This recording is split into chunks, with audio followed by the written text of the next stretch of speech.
ओम मंगलमूर्ते नमः। श्रीमन्गणाधिपतये नमः।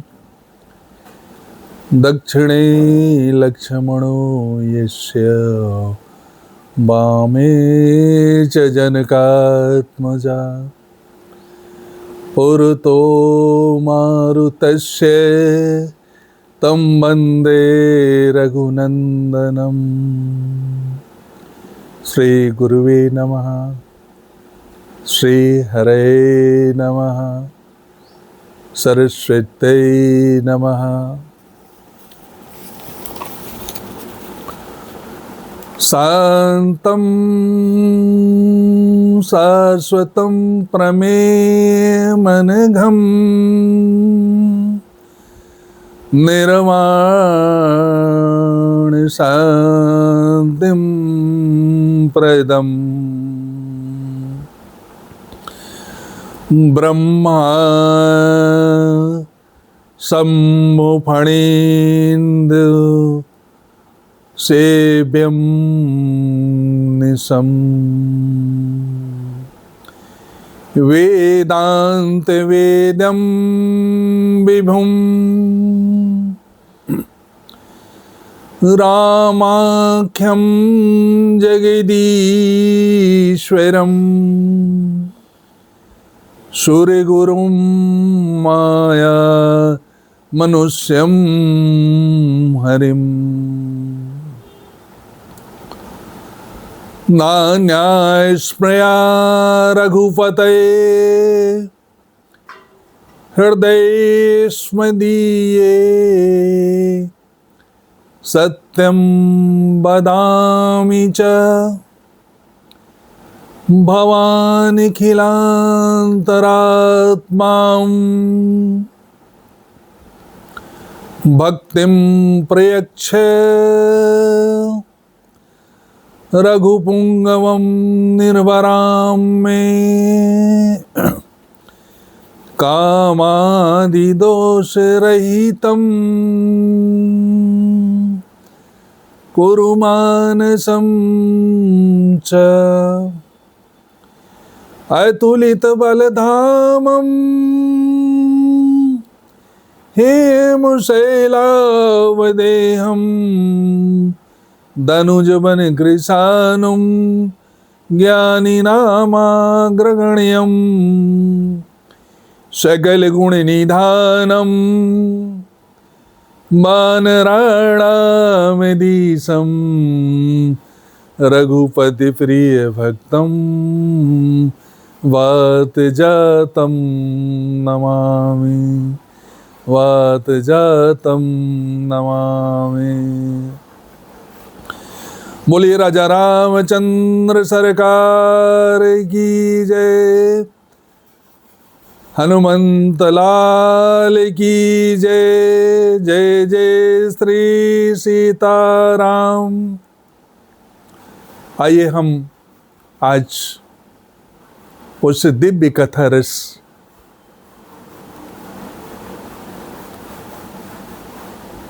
सुंदरकांड सोपान में दिव्य कथा के आखिरी भाग में प्रवेश करते हुए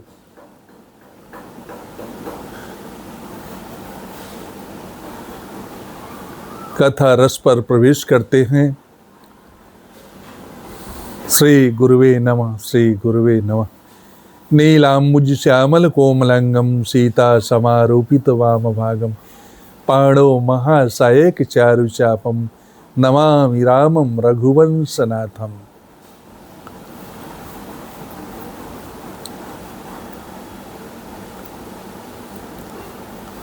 कल के कथा प्रसंग में हनुमंत लाल जी लंका से माता से आशीर्वाद लेकर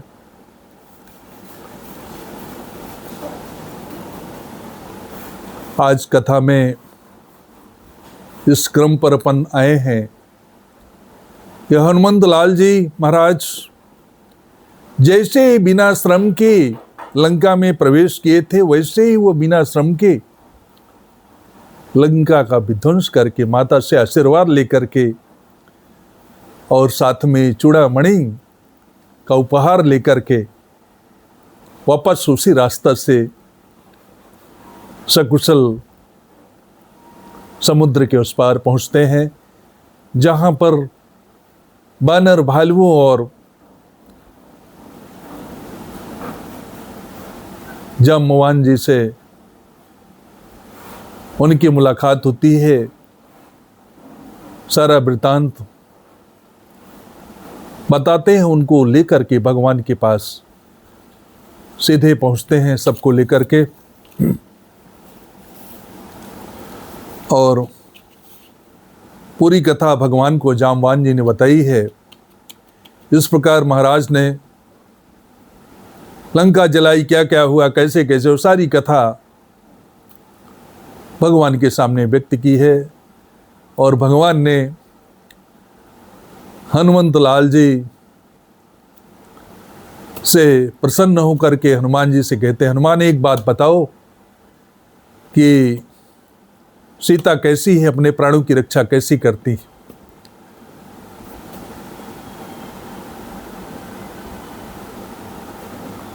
भगवान ने देखा कि हनुमंत लाल के मुख में प्रसन्नता है, स्थिरता है। और हनुमान ने कहा, भगवान सीता के अति विपत्ति विशाला, विनय कहे भली दीन दयाला। सीता माता की तो विपत्ति आपकी भुजाओं से भी विशाल है।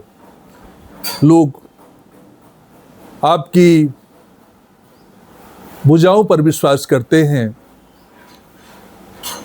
आप भुजाओं का संबल देते हैं, इतने विशाल हैं आपकी भुजाएं, पर आप उससे भी विशाल, भुजाओं से विशाल उनका कष्ट है। और यह विपत्ति आपकी भुजाओं से विशाल है। आपको दीन दयाल कहे बिना ठीक है, क्योंकि सीता जी की विपत्ति बता देंगी तो दीन दयाल आपको कौन कहेगा। ऐसा हनुमंत लाल ने सीता माता का भाव भगवान राम को बताया है। और भगवान श्री राम ने बिना देर किए हुए लंका की तैयारी करते हैं, कहते हैं चलो तैयार हो जाओ। सेना को सुसज्जित किया है और सेना को लेकर के समुद्र के किनारे आकर खड़े हो गए। इधर लंका में रावण को विभीषण समझा रहे हैं कि वैर नहीं पाले, इस तरह से समझाइश दे रहे, पर रावण कहता है तेरी सम्मत एक बार ही मानकर हमने बड़ी भूल की, और उस वानर को अगर क्षमा न किया होता तो सारी लंका न जल पाती।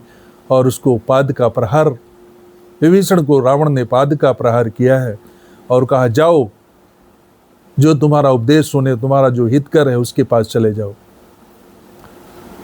ऐसा रावण कहता है और पाद से प्रहार करता है फिर, और फिर आगे ग्लानि से भरकर विभीषण का मन ग्लानि से भर जाता है और अपने मंत्री के साथ में विभीषण समुद्र के पार आते हैं, जहाँ राम का शिविर है, राम की सेना ठहरी हुई है। और कहते हैं, कपि वानरों से कहते हैं कि जाओ कह दो कि दशानन का भाई मिलने आया है आवा मिलन दसानन भाई।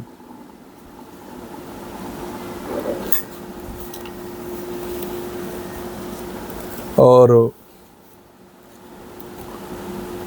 जब संदेशा अंदर तक पहुंचता है तो भगवान ने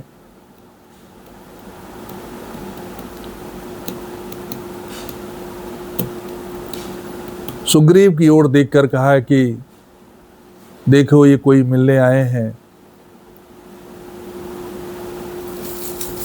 बताया है तो सुग्रीव ने कहा, कहे कपीस सुनहु नर नाहा। कपियों का राजा सुग्रीव नर नाह मनुष्यों के राजा से कहता है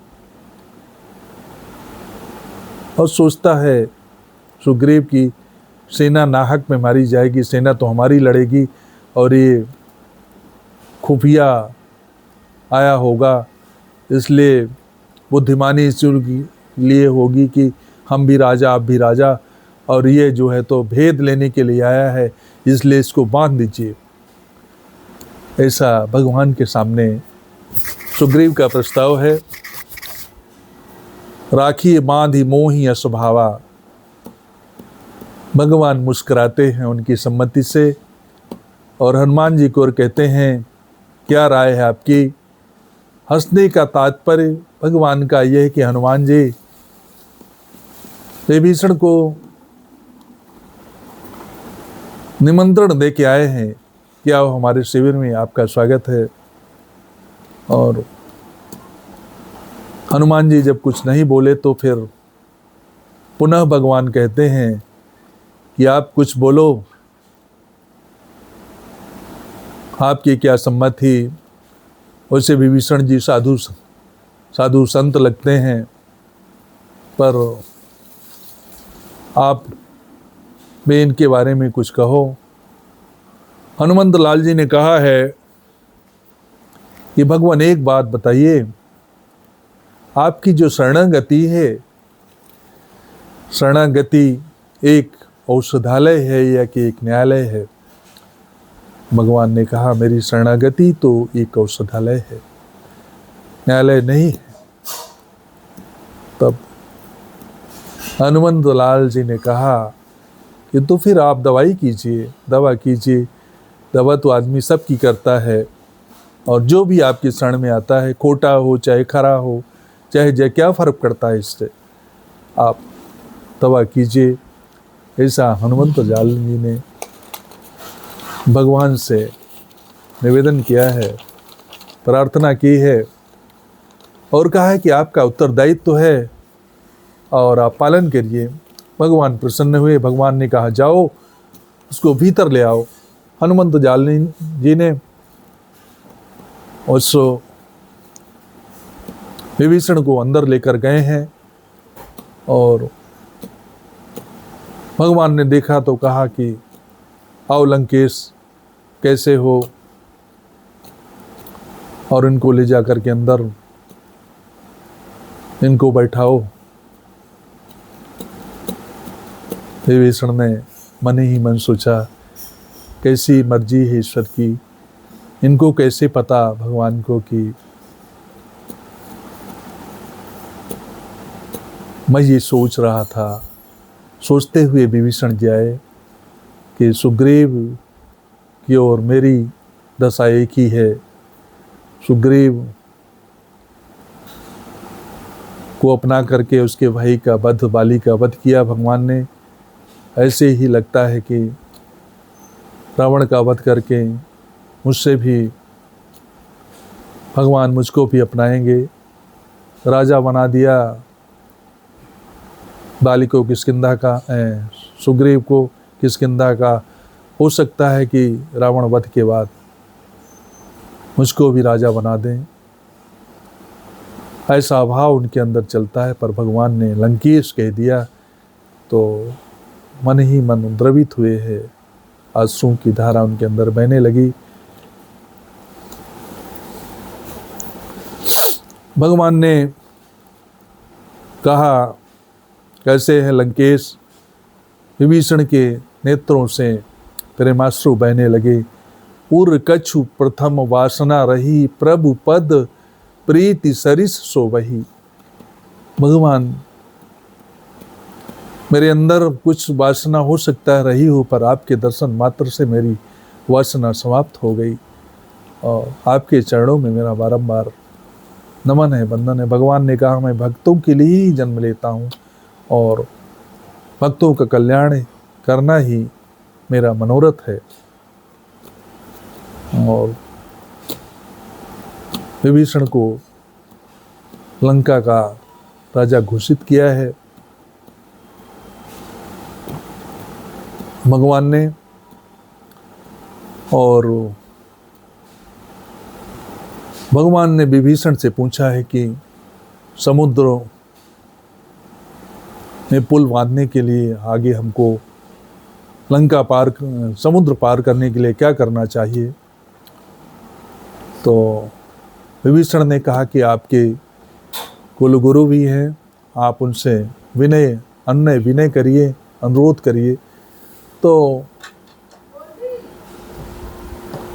लक्ष्मण ने कहा, प्रभु श्री राधे श्री राधे।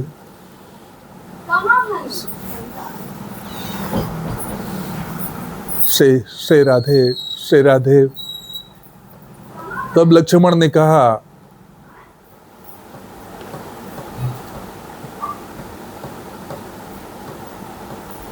श्री राधे।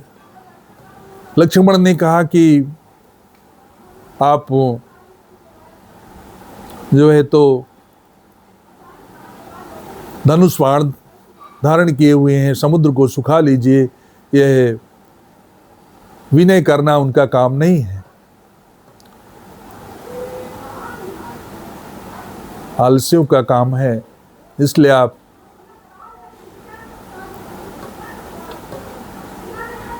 उनका सीधे मुकाबला करिए और धनुष बाण से समुद्र को सुखा दीजिए। भगवान ने कहा कि ऐसे ही करब धरऊ मन धीरा, मैं ऐसा ही करूँगा, आप मन में धीरज धारण कर लीजिए भगवान।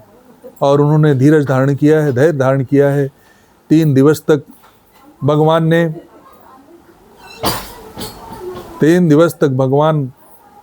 अन्य विनय किया, पर समुद्र ने माना नहीं है। तब जाकर के धनुष में प्रत्यंचा चढ़ाया है भगवान ने, और प्रत्यंचा चढ़ा करके जब संधान किया है तो समुद्र प्रकट होता है भगवान के पास और कहता है कि भगवान, ढोल गमार शूद्र पशु नारी, सकल ताड़ना के अधिकारी। चौपायों का अर्थ करते हैं, इससे ऊपर क्या कह सकता है। सागर कह रहा है कि अपने बड़ी कृपा करी, शिक्षा दी। शूद्र गमार पशु, ये सब ताड़न शिक्षा के अधिकारी हैं। और सूक्ष्म ताड़न का अर्थ पीटना नहीं है। और एक श्लोक में तो आया है कि बच्चा हो तो उसको बहुत प्रेम करना चाहिए, लेकिन 12 वर्ष से ऊपर के बालकों का निश्चित रूप से 12 वर्ष के बालकों को निश्चित रूप से निरीक्षण करना चाहिए और उनको ऊपर निगरानी ताड़न करके रखना चाहिए, गतिविधियों पर निरीक्षण करना चाहिए। भगवान ने से सागर ने कहा कि नल और नील को आशीर्वाद है कि वह जो पत्थर समुद्र में डालेंगे वो डूबेंगे नहीं। और वन और भालुओं की सेना ने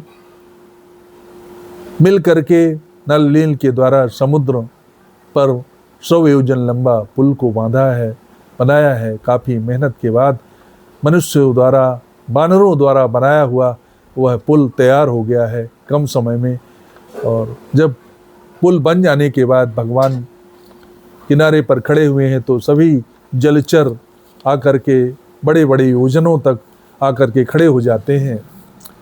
और भगवान ने कहा कि पर लेट जाए समुद्र में तो समुद्र में तो अपने आप पुल बन जाएगा। और जामवान ने कहा कि आपके पास तो ये सब थे, पुल बनाने की क्या आवश्यकता थी। तो भगवान ने कहा है जामान जी से कि देखो, पुरुषार्थ करना मनुष्य का, जीव चराचर जगत का दायित्व है, और पुरुषार्थ के बाद ही भगवान की कृपा प्राप्त होती है, उनका नेह प्राप्त होता है। ऐसा भगवान का दिव्य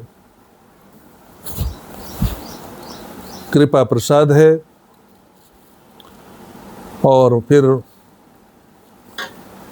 भगवान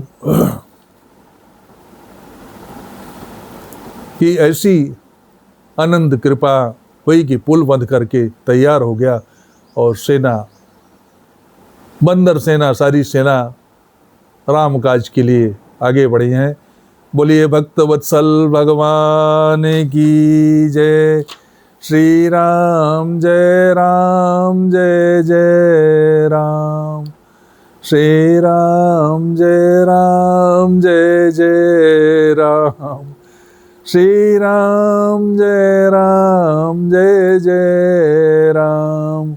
श्री राम जय राम जय जय राम।